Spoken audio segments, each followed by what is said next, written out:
Ever wondered what it's like to take the new Model 3 Performance on a road trip? Well, you're in luck, because in today's video, I'll be talking about my experience taking my new Model 3 Performance on a 200-mile road trip from Dallas to Austin for a YouTube creators event, which you can learn more about in an exclusive members only video. I'll be posting that video alongside this video. So if you're not a member of the channel yet, definitely check that out. It definitely was quite the experience. But anyway, if you are new to the channel, my name is John and this is Blackbird Productions. Every week I make videos like this just documenting my Tesla ownership experience, and I also make car reviews every month. You can check out my latest car review in a card somewhere above here. And you could also check out my other content. It's all car centric. So if you're into cars as much as I am, definitely consider subscribing. And also don't forget to leave a like on this video. It definitely would help me in growing the channel. Appreciate it in advance. So let's get into the video. Oh, one quick thing that I completely forgot. I'm actually going to be referring to percentages in this video as opposed to miles, because I know some people, they change their car to miles. So for example, like it'll say like instead of 90% left, you have like 300 miles left till empty or something like that. I switched to percentage purely just because my driving style is just very up and down and the system isn't perfect in calculating my estimated range until empty. So percentages are what I usually go by when I'm measuring range and efficiency in my car. So that's just a quick heads up. The other thing is I'm going to be breaking this video down in sort of like a timeline, and I'll also sprinkle in some insights that I gathered just from the road trip itself. All related to the car, by the way. Anyway, I started my journey off in the Dallas Metroplex area. Not gonna say the exact location because it's gonna reveal where I live, but just know it's in the Dallas Metroplex area. And my car was just about 80%. I think you could say it was maybe around 76 or 77% when I left, which is pretty close to Tesla's recommended daily charge. So that being 80%. The other thing I wanted to mention is the weather. And it was a very, very nice day when I decided to travel. It was, you could say it kind of felt like the textbook spring day. Perfect temperature, perfect weather, nice little breeze, and it was perfect. So since the weather was so perfect that day, what I did was I actually rolled down the windows and played some very, very soulful music. Just because I love jazz, I love soul. I pretty much like every kind of music. So rock, metal, everything you can think of, I've listened to, and I love it. And I love days like these. So sure enough, I rolled down the windows and I actually turned off the AC just because the temperature was so perfect and it was just, you know, relatively cool. And I was wearing something similar to what I'm wearing right now. And it was just, honestly, the weather couldn't be any better. And then the other thing is, since I had the AC off, it does give you an extra benefit in terms of efficiency and range in the Tesla and also other EVs, just because it requires more energy to spin up and spin down the AC, especially if you have it like on full blast. And speaking of range, that is the perfect segue into just range anxiety in general and how people perceive range anxiety. I'll say me personally, I'm not really that anxiety induced when it comes to range in my car. And quite frankly, I'll say it doesn't really exist for me until maybe I get down below 10%, which I will talk about. But this is coming from someone that routinely drives their car pretty hard, just because this car has over 500 horses, 0 to 60 in 2.9 seconds. Honestly, I bought this car because I wanted something fun, and I want to have fun in my car. So why not just drive it like it's meant to be driven? Obviously in a safe setting. The other thing is also occasionally I like to just stick it in chill mode, and it drives pretty well, pretty efficient, and it's very, very good for that. And that is actually one of the things that I used primarily on this road trip. I didn't go insane on this one. But anyway, switching gears back to what I mentioned around just being below 10%, I'll say below 20%, Tesla actually recommends that you don't allow the car to be under 20% for an extended period of time. It doesn't really specify in their documentation on how long that is, but it just says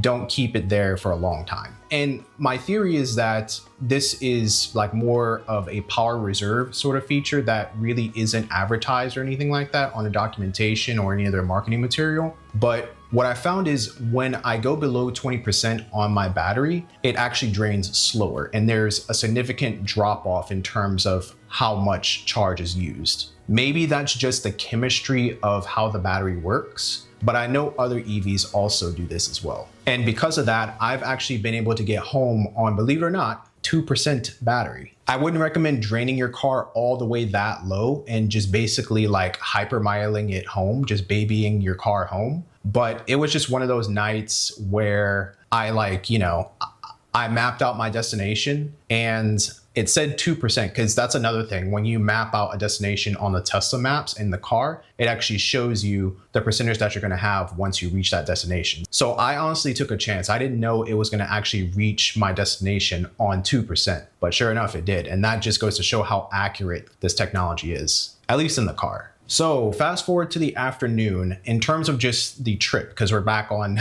the trip. And I'll have to apologize in advance. This video is structured just a little bit different, just because I'm trying to account the events that happened during my trip and also sprinkle in some insights for you guys. So that way my insights can help you when you eventually do a road trip in your Tesla or your EV, if you have another EV that's not a Tesla. But fast forward to afternoon, I actually hit my first supercharger, and it was in Temple, Texas, and it was about the halfway mark between the Dallas Metroplex area. So I stopped there at around 34%, and I got there in roughly about 2 hours. So 2 hours on the road, about 76 to, let's just say, I have in my notes here 34%, and it was around that. So a rough estimate. Honestly, I think efficiency wise, that was pretty good. But anyway, I stopped in Temple, Texas, and I stopped at a Buc-ee's of all places. And if you don't know what Buc-ee's is, it's a Texas staple, and it's a very, very popular tourist destination. And essentially it's a road tripping destination for tourists. And it's a large gas station, which is, to call it just a convenience store, I would just not be doing it justice. It's like a general store, so similar like a Walmart, but without the electronics section or the gardening section. You can buy clothes there. You can buy all kinds of food there. They're very, very famous for their food, like their peanuts, brisket, stuff like that. All sorts of Texas dishes that you find in Texas primarily. You can definitely find it there. Bathrooms, they're like ginormous. I can guarantee you probably have not seen a bathroom as nice or large as the one in Buc-ee's. Like we're talking about, at least like 35 to 50 urinal stalls just for the men's restroom. I can't imagine what the women's restroom looks like, just because, obviously I've never been in one. But just think of Buc-ee's as just like this grandiose gas station that also happens to have EV chargers. And when it comes to supercharging in your Tesla for road trips like these, it's super convenient. And I'll tell you, when you actually map out your destination on the Tesla maps in your car, it actually maps out all of the supercharger destinations for you. And this was one of those cases. The other thing it does is right before, I would say maybe like 10 to 20 minutes before you reach that supercharger, through your maps, it actually preconditions the battery for you. So that way, once you plug up to charge, it takes less than maybe about, 20 minutes to charge. And the technology there is like next level. Like compared to any EV that I've driven, this one for sure is like the most convenient when it comes to supercharging, and it's super easy too. You don't even need a credit card. Albeit you do need to load one up on the app, obviously. But after you do that, all you have to do is just take out the charger from just the stall, and then plug it into the car, and then boom, that's it.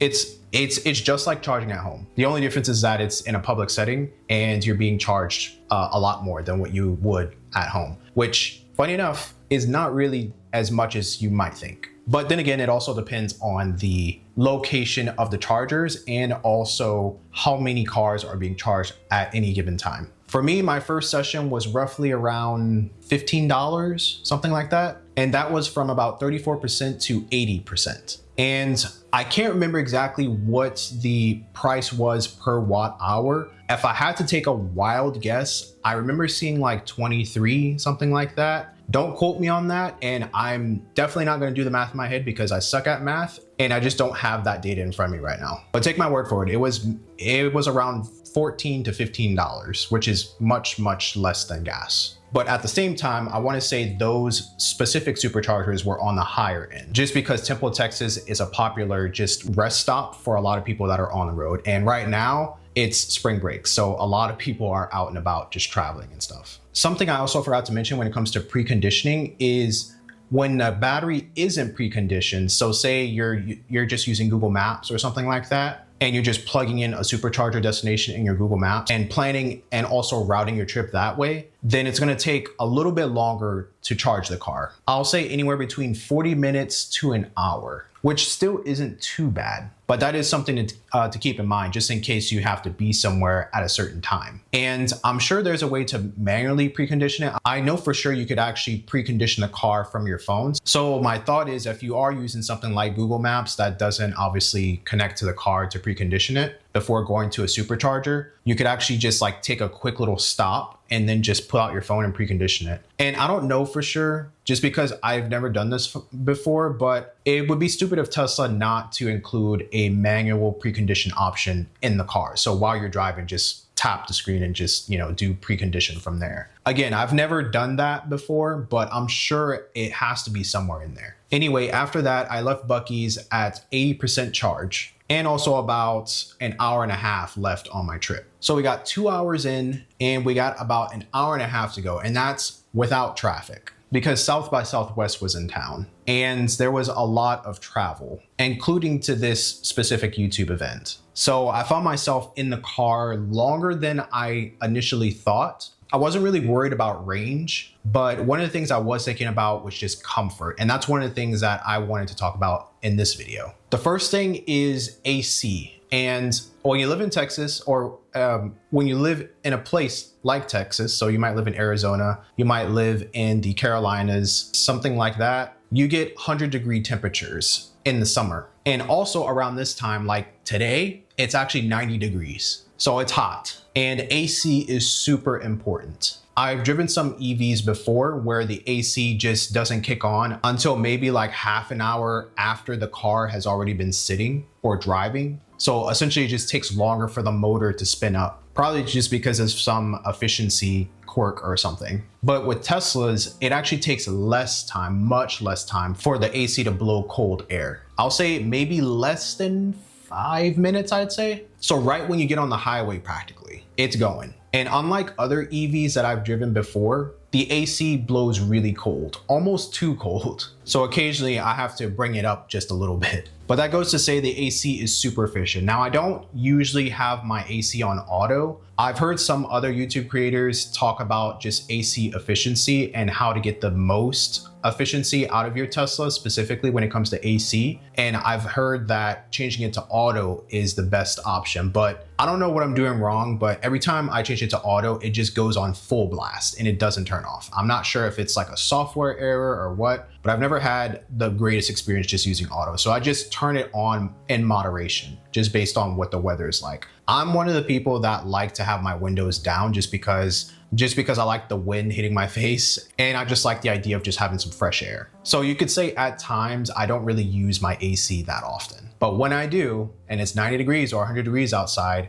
and for example, I have my window down and my face is burning from the left side, that's when I roll my windows up and then we have some full blast AC. And I say full blast slightly just because I've never had it all the way up to 10. I'd say the most I've had it at was maybe about 7, and that's sufficient enough for me. Anyway, switching gears, let's talk about comfort as it aligns to the seating arrangement in the Tesla Model 3 Performance specifically.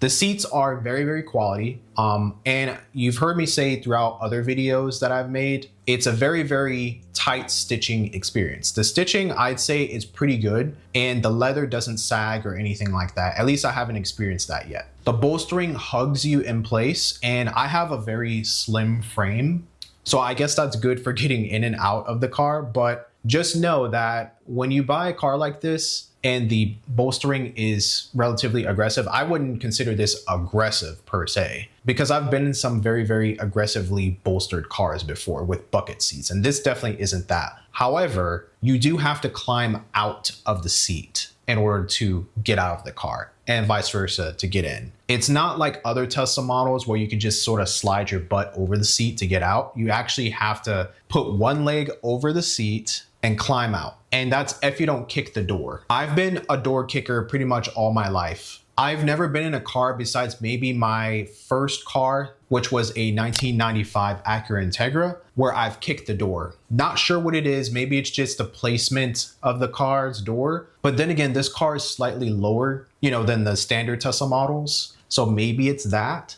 but how the seating arrangement is, it is definitely lower, and it feels like you're actually just sort of sitting in the car as opposed to sitting on top of it. I don't know, it's kind of a weird feeling to describe, but it's definitely something that you would probably want to check out in like a Tesla gallery or something through a test drive. But just know, if you are an older person, so maybe like in your 60s or 70s or something like that, because I know I have some viewers that are a little bit older, it's going to be a little bit of a chore getting in and out of this car, at least with the more aggressive Tesla Model 3 Performance seats. And I wish these seats were actually an option for that reason, just because it gives more accessibility to those folks who already have trouble getting in and out of cars. On the subject of comfort, the other thing I want to talk about is suspension. And you've heard me say it before, the suspension in this car is very, very good, even in insane mode.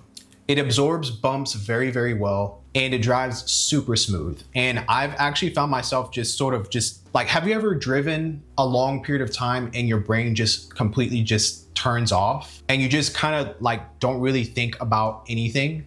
Well, you get that a lot in this car. And a lot of the movements that you do, especially when you're doing a road trip for an extended period of time, it's kind of like second nature and you don't really think about it. So when it comes to suspension, it's good. The last thing around comfort that I wanted to talk about was autopilot. And this isn't full self-driving. Tesla calls it autopilot. And essentially it's cruise control, but with some added features. I'll say it's pretty good. The only thing I despise about autopilot is the wheel nag. It is on another level in this car. And it's so annoying. I've never been in any other car that uses cruise control that tells you to jiggle the wheel as much as this car. And I know this was an issue that was just recently addressed on the self-driving feature of the car, just because people were complaining about it. But with the autopilot people who use that, including myself, obviously, it's annoying. And there were cases when I was using it where my hand was clearly on the wheel. Like, I usually drive like this, or I have like both hands on the wheel. And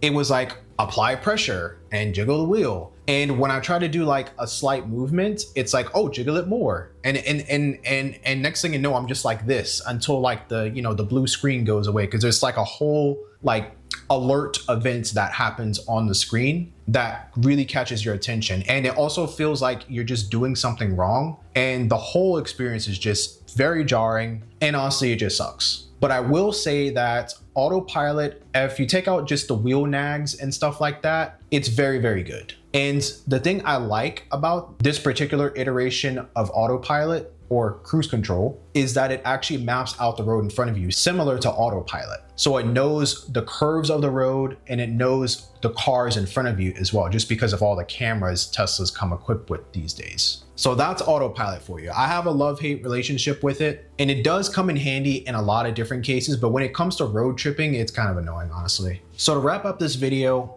I reached my destination, which at that time was my brother's apartment. And I want to say I got there with about 43% of charge to spare, just because I already know I was going to go to the YouTube event from there, but I wasn't 100% sure where the location was. And honestly, I was panicking, like hard panicking, just because I didn't have the confirmation email, which included the location and everything. And I found out that it was in my spam box in another email.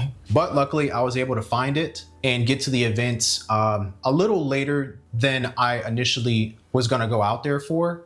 But nonetheless, I had a great time. And I told my brother, it almost felt like a life-changing experience, just because a lot of the environment was just very, very like different from what I'm used to, just because it was essentially like a party. And I'm not really like a party sort of person. I don't think I've ever been to a party before. And I got to meet a lot of great people there. But I'm already spoiling too much. If you haven't already, become a member today. I'm going to be making more content for members, more exclusive content. So if you like this channel and if you like the videos that I create, definitely become a member today. I think it's like $2.99, $3, something like that. If that's too much, just let me know and I will bump down the price. Just because I want to share some more private things just about my life through my membership that may not necessarily be suitable for this channel. Not necessarily just like, R-rated sort of stuff, but I'm just talking about just the subject matter. So again, if you're interested in seeing more of me, definitely check out the memberships below. click the join button, and I definitely would appreciate it if you became a member. So with that, this has been John with Blackbird Productions, and if you made it this far into the video, thank you so much for watching. If you thought this information was helpful or insightful, definitely feel free to leave a like and also consider subscribing. Like I said in the beginning, I make videos like these every week, and I also make car reviews every month. You can check out my latest car review in a card above here. So this has been John with Blackbird Productions, signing off. I'll see you in the next one.